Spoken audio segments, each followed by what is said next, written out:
Willkommen bei JG3 Reviews. Mein Name ist James und hier erkunden wir gerne die Welt der Stifte, Tinte und Papier. Und heute ist der Tag des Füllfederhalters und nicht nur ein Füllfederhalter, sondern ein Kolbenfüller. And that is really putting my 3 years in the German club in high school to the test. So my apologies to Germans and to Mr. Justice, who was one of the most awesome German teachers a high school student could have. And it was one of my favorite classes for those 3 years.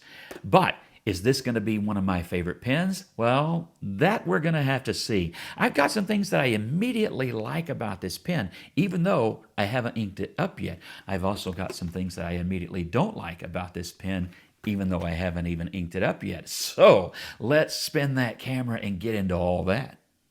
All right, let's start with an unboxing. And I think this pen, even though I'm not real big on boxes, this pen is deserving of an unboxing because I really enjoyed the packaging of this particular Kaweco. So you start with a little bit of stamp decoration here in the cardboard. That's a nice touch. I really like the back, and I really like the font they used here for Kolbenfüllhalter and Piston filler set. I think that's a cool font. Of course, they give a little bit of the history in both German and English, and you can find out more there online with the QR code. I think that's all pretty neat for the outside, but I really like the tin that it comes in, which is a more unusual round tin, almost like a small, it looks like I should have some cookies or biscuits for those across the pond coming out of this thing instead of a piston-filled pocket pen. And honestly, I'm a little disappointed that I didn't get some kind of German cookie inside. It should be in there, right? I'll go to Aldi later. Anyway, you open this up and it just pulls off, again, like a cookie tin, and you get your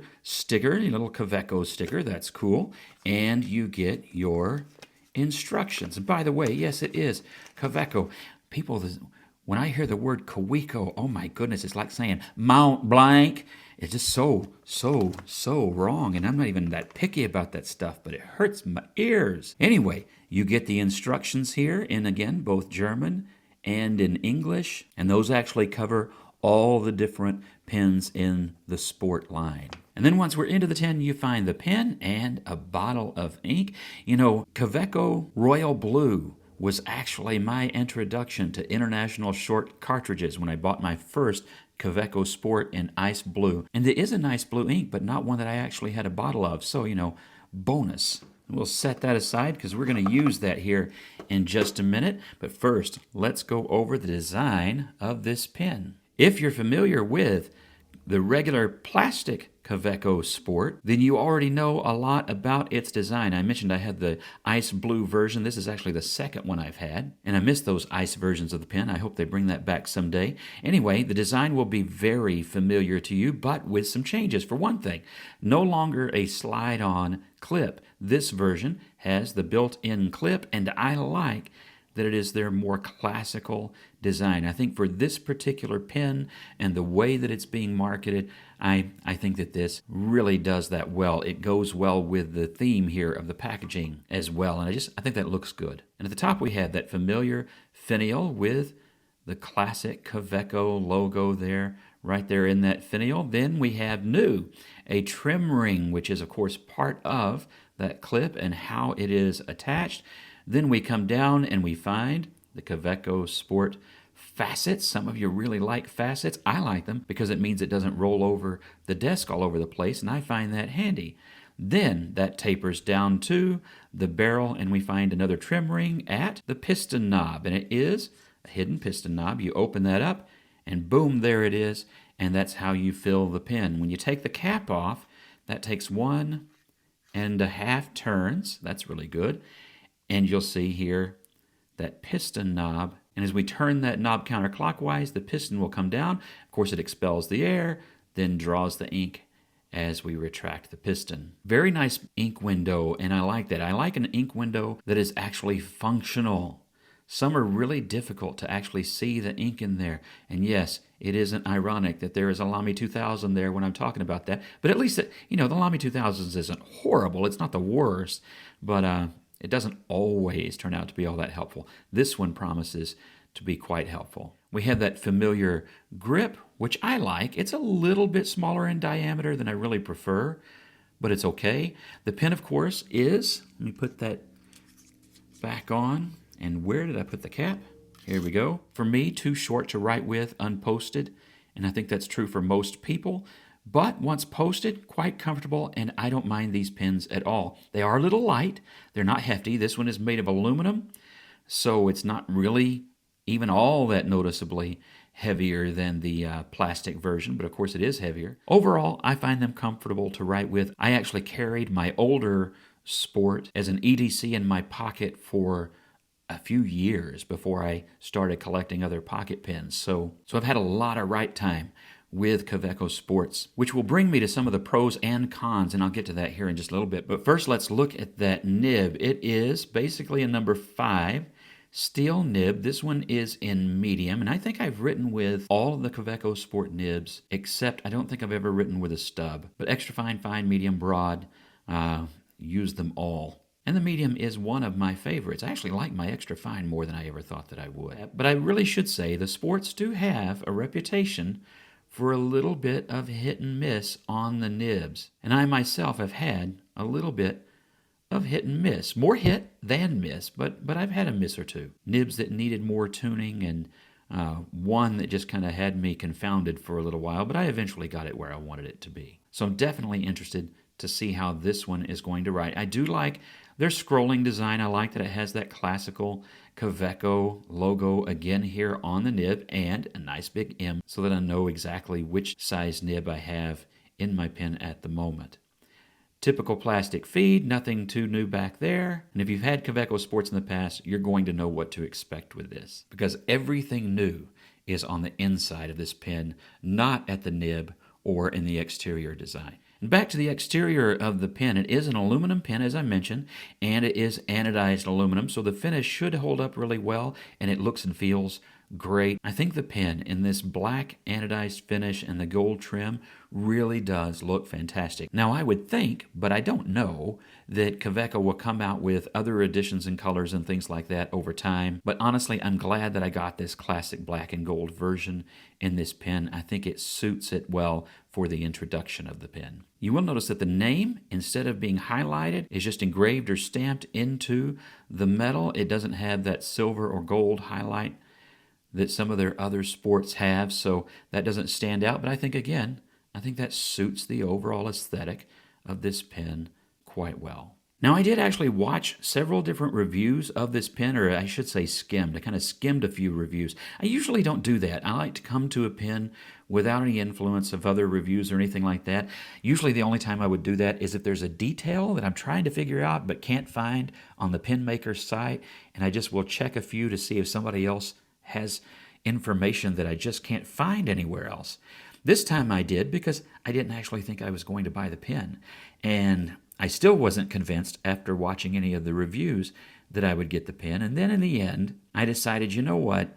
I had gone on a pen buying hiatus of some sort because I'm way behind in sharing the pens that I've already got for review. But I decided, you know, I've never owned one of the metal Kaweco Sports. I've only owned a couple of the plastic versions. Price is one of those reasons, but I had, you know, money left over from month to month from the revenue here from the channel, which I put back into the channel for pens or lights to do the filming or whatever. It all kind of goes back into the channel. And so I had extra and thought, you know what? I'm going to go ahead and get this pen. I'm curious, why in the world is this pen priced where it is? And I have some questions about that, and I'll bring that up in the pros and cons. I know some of you are wanting to know, well, James, is it really worth the premium over the $30 plastic one, which a lot of people are going, you know, why is that $30? And, you know, is it the German tax? You know, kind of like with cars, is it just the German tax? What's going on?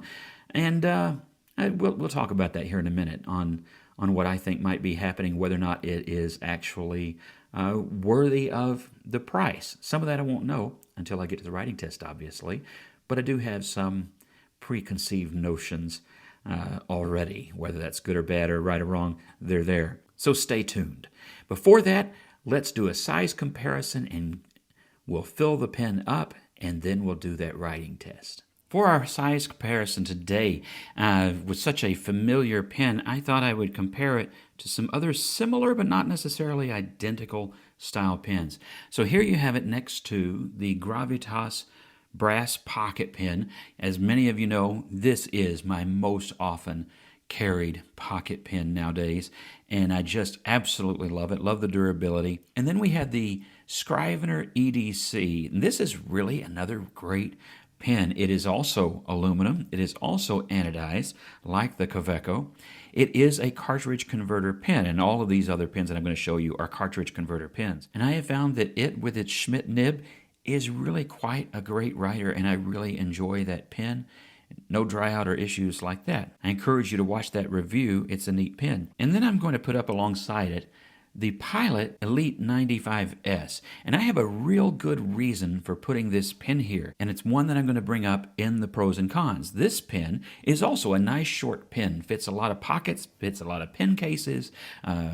For some of you, it fit in your purse or your billfold quite well. It really is a very convenient size as well. Wonderful writing experience and a gold nib. This one has a gold nib, and it's significantly less expensive. You can buy both of these two pens for the price of that Kaweco and have a gold nibbed pen and an aluminum anodized pocket pen. But they don't have pistons. So it really is going to come down to how much you think you ought to pay for a piston, folks. And here are the pens and their unposted links. And as I said, I don't write with the Sport unposted. Maybe, a golf score. That would be about it, because it's about the length of a golf pencil.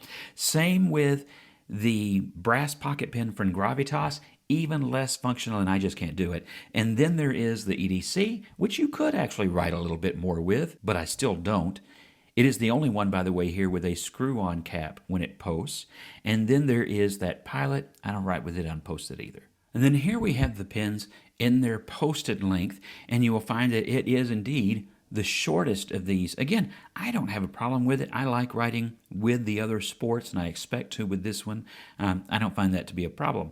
I do really like, if I'm comparing it, and I am, to this one, then the Gravitas in this particular material has heft to it, and I find that that's just really good. I also think it definitely has, out of these, the best grip section. I think Ben has dialed in grips really well on his pens. And then with the Scrivener, that's a comfortable pen to write with. The length is not an issue there either.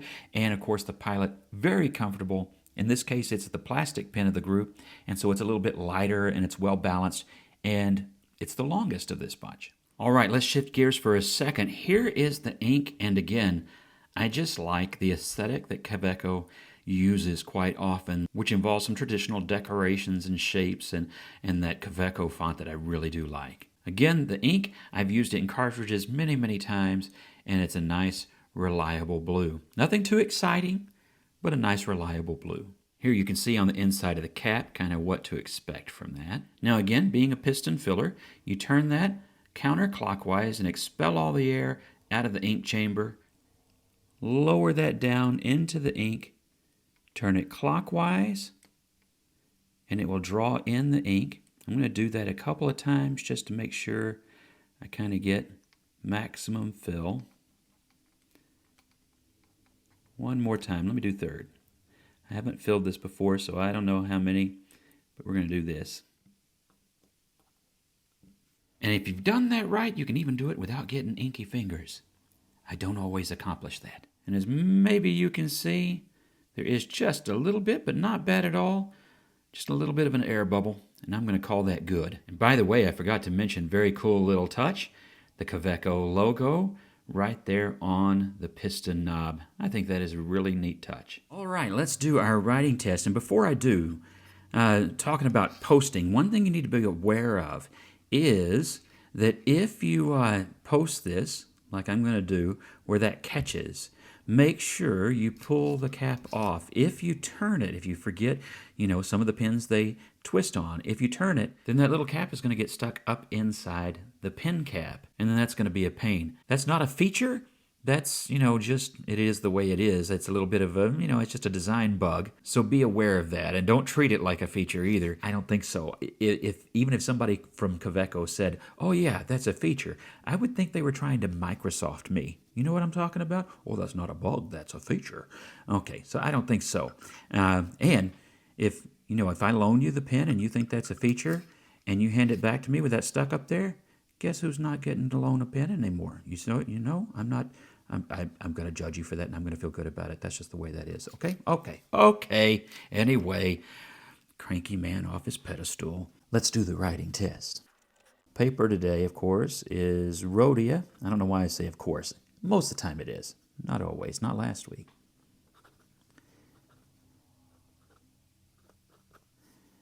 And this is, again, a medium. And even just writing that little bit, I can already give you some of my impression. This particular nib is buttery smooth,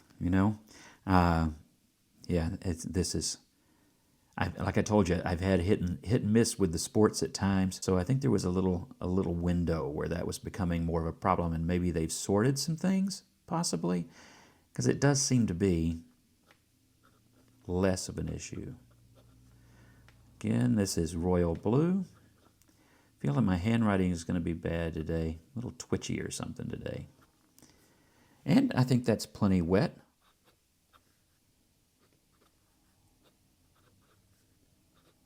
Oh, man. Every now and then you get a pen that writes so smoothly that it almost feels not like buttery smooth, but like you're falling down on the ice. It's almost like, oh, wait a minute. Takes your brain a second to adapt. Makes you write slightly differently. That is the way this one is. And some people like that and some people don't. A sailor makes a living off the people who don't. They like that pencil-like feedback. And I'm kind of a soft pencil feedback. Sailor is maybe a little more than I like. But I do like some. I find just that little bit of pencil drag. My handwriting's better in pencil than in pen because of that pencil-like drag. So I like a little bit.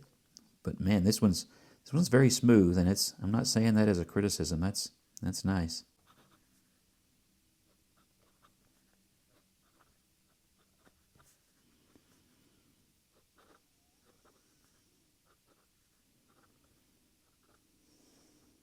Man, I told you I was twitchy. I don't know what just happened there.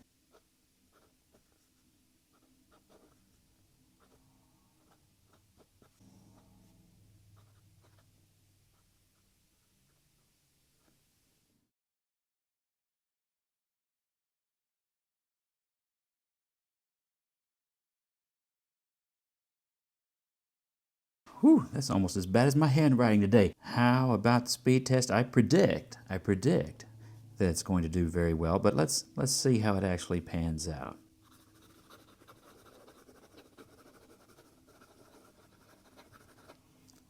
Perfect. Not a skip, not a turn, not a nothing.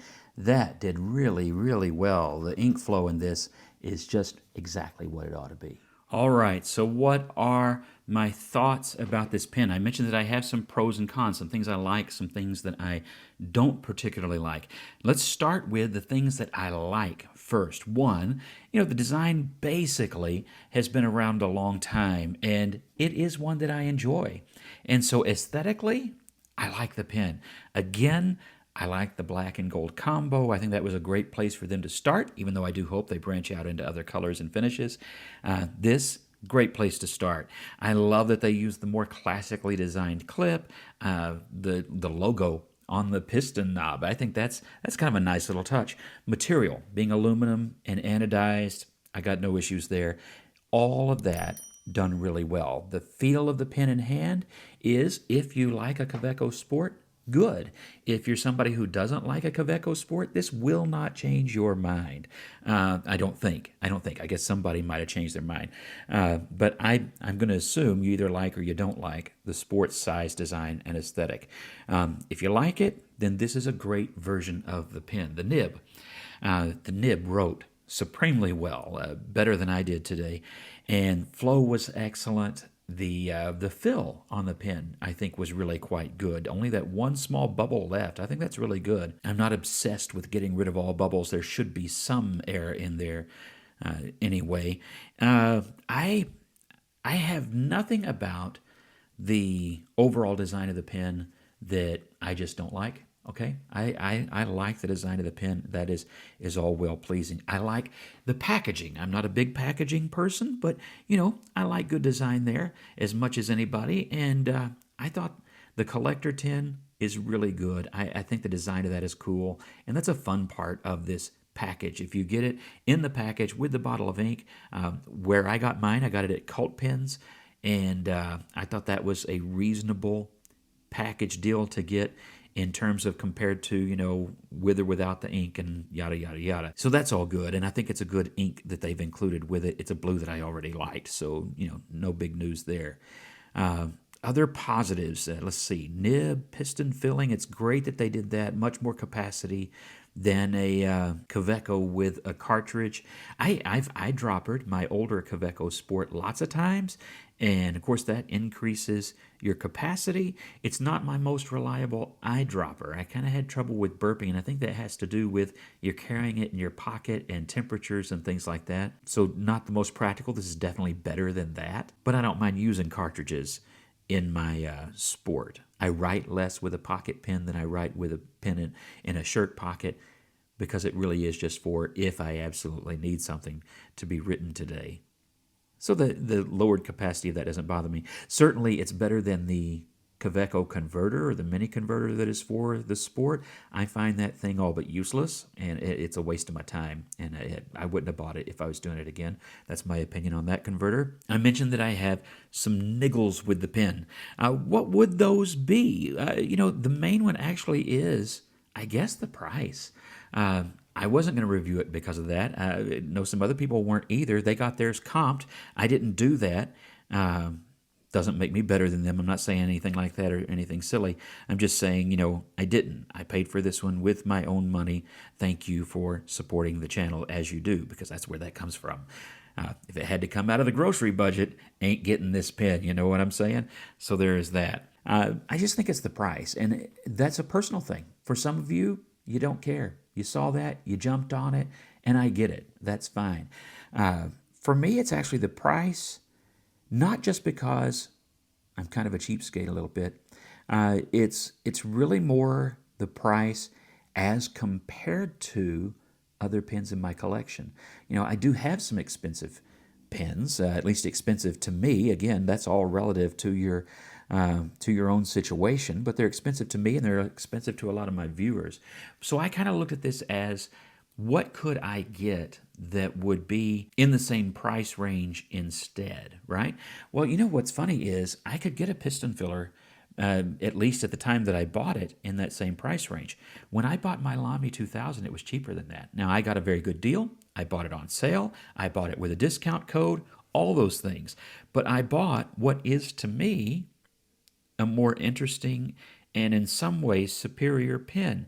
Certainly the engineering of the Lamy 2000 is more interesting if you're into that. If you don't care, you don't care. It's actually a very good writer. It comes with a gold nib, which may or may not matter to you, but it writes, mine writes really, really well. Probably among the 10 most reliable pens I own in terms of always being ready to write, no matter whether I've used it this week or not. Just an absolutely excellent pen in that way, and I thoroughly enjoy it. Not everybody likes that pen, though. They don't all like that hooded nib.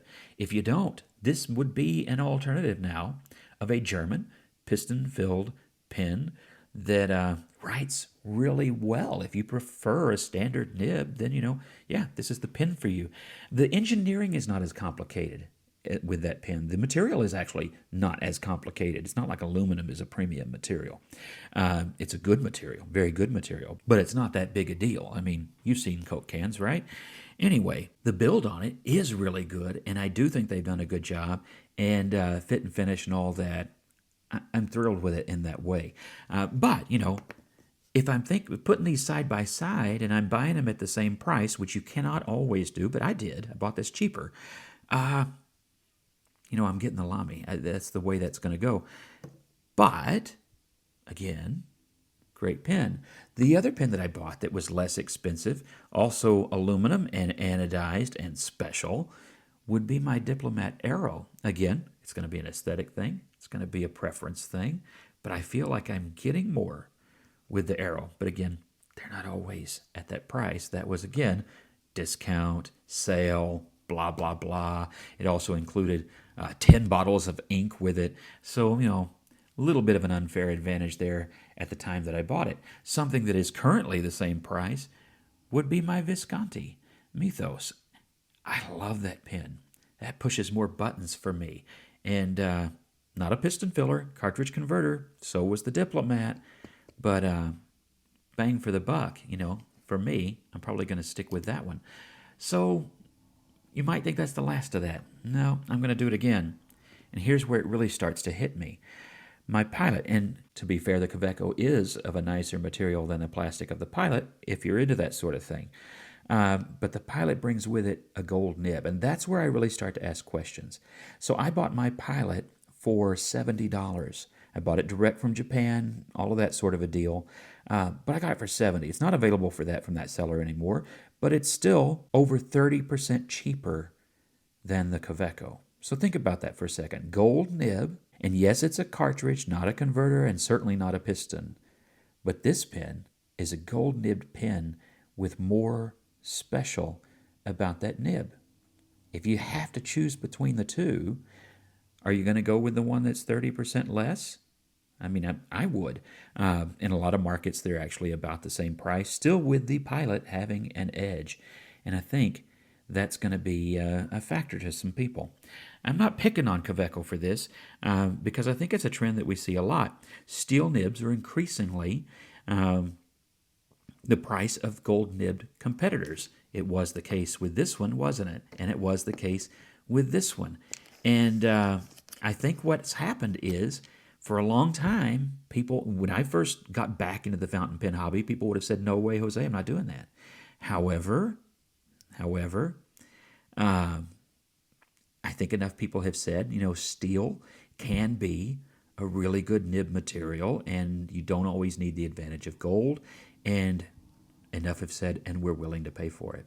I think the pen's price is more than it should be, but that's Kaweco's business, not mine. But just from my vantage point as a consumer, I do think that, okay? I know a lot of you feel that way even about just the traditional Kaweco sport. Is a piston, I think that's the other question, is a piston worth paying that significantly more? Is aluminum also worth that much significantly more? And that's a question I'm not going to answer for you. You can tell what my answer would be. And none of that's a cut against the pen. The pen is fantastic. I don't mean it as a cut against Kaweco. I think they're reading the market. I guess it would be a question for the market. Like, what are you doing there? Why are we willing to pay this high premium for a piston? And does that really make as much sense as we're pretending it does? And with that, God bless you. Talk amongst yourselves in the comments. I'll dip in there when I can, and I enjoy all of that. Have a good week, y'all.